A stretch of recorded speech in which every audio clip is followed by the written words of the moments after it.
Tonight we're going to talk about the Sig Rune and its aspect as benevolence. Many of you maybe didn't even expect that it would be there, but just as the sun radiates, just as galaxies radiate, just as in the Elk Rune radiates a hallowing energy, because Elk and Sig have a connection,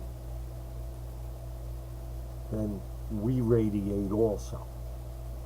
And benevolence is similar to Sig, where Sig, in its solar aspect, removes the dangers of winter and takes a world which is dangerous and makes it friendly.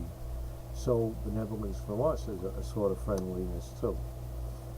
And by benevolence, I don't mean the doormat kind of friendliness. I don't mean the kindness done out of someone fearful or overplaying it. You know, the person who's too sweetness of light, the person who's Pollyanna. That's not genuine benevolence. That's done often a fearful person or a weak person doing it to sort of bribe away any hostility that might come from someone else. But the benevolence of the strong is great because it's done because they want to do it, not because they have to do it. And there's a contrast here. We say benevolence and goodwill or welfare, which is the more German word, meaning well to others and getting along. This is the natural way for us. There's a lot of people think, especially heathens, want to play rough, tough Viking guy. That doesn't work. The people had a general sense of goodwill through each other.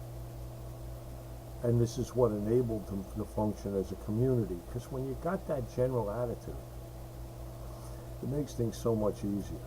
You know, I think of my wife. She grew up in Brooklyn and in Staten Island. And over there, like in all of New York City, is a bit more brusque, sometimes a bit more confrontational.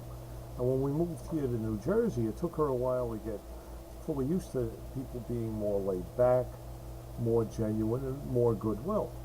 But that's the difference between urban and less than urban living. And the goodwill makes it so much easier. On the other side, being a grump doesn't. And people don't want to associate with a grump. So there's a self-enforcing justice there, where the grump gets, nothing. People don't want to be around them. They don't want to help them. People of a noxious disposition deter the goodwill of the people. And like that flower that shrinks when it's touched, people sort of shrivel up emotionally around them, so that, they don't want to get that vibe. They don't want to get that nastiness. They don't want to bother with that person. And they miss many opportunities. I thought of this once because this has happened to me more than a few times. Someone who had a business or an enterprise said, look, I need someone. Do you know someone?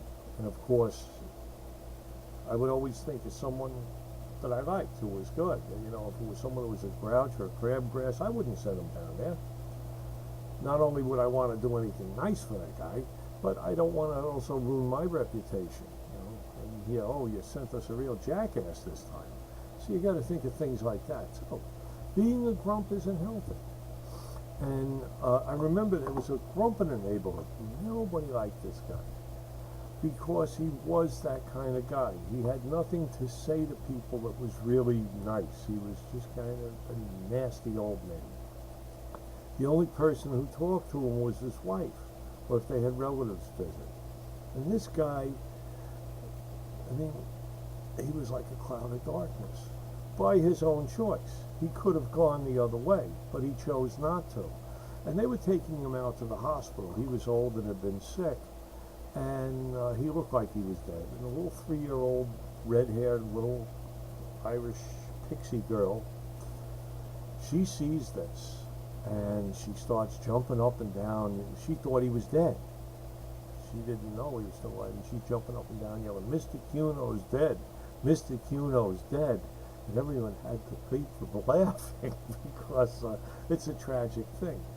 But for a person to so restrict the benevolence in his life, because you've got to have that flow. And when you don't have it, grumpiness is like a Nowd room closing you off. And there he went. You know, so when you've got goodwill, you open opportunities, there's more of life here. You can enjoy more of it. One of the funny things, though, is, because you see this now and then with little kids. He wants to give you his little cookie, the little 2-year-old kid, for no other reason than he likes you. And he wants to do something good to you, you know. This is the best he can come up with, and you got to take it as that. This kid is giving you his best. That cookie means everything to him.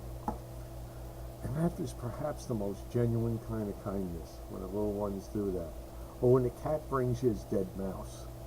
Because the cat wants to do something for you.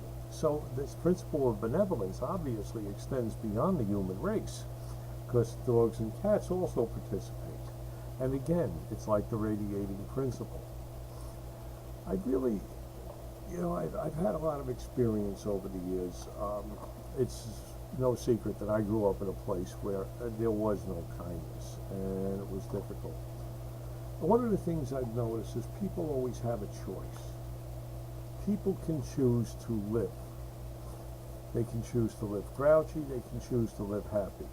And what surprises me maybe is the amount of it. People who choose not to be happy and to carry these feelings and these attitudes. And for what?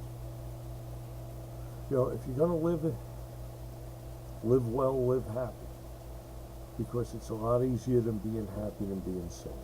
I've seen it too many times over the years. I've been through enough tragic stuff in my younger years that, believe me, you can sit there and moan and be a grouch and you have nothing really. Or you can sit there and be happy. One other thing, and that I really like about this, is that just as we talked about with the elk room, people getting honored for things they do, well, when someone's kind to you, shows benevolence, shows goodwill, what they're doing is they're recognizing your worth. They're recognizing you as a fellow human being who's worth the extra effort.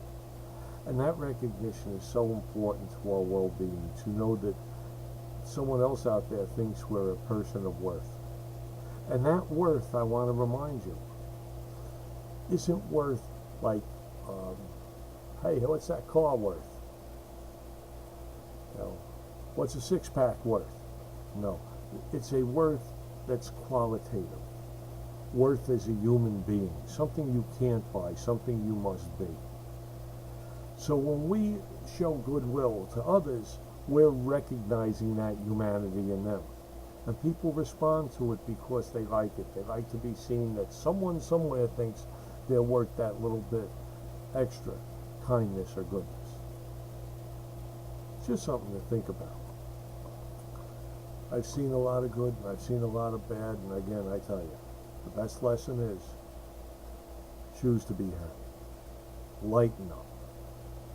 Give people a break, because believe me, you will be happier for it. And your life will mean something. You will open that flow of good. Because to choose the other just restricts everything, and is it worth it? For me, it's worth being good. This is Uncle Thor from the Trollwise Press. Wishing you well in your studies. Have a good one.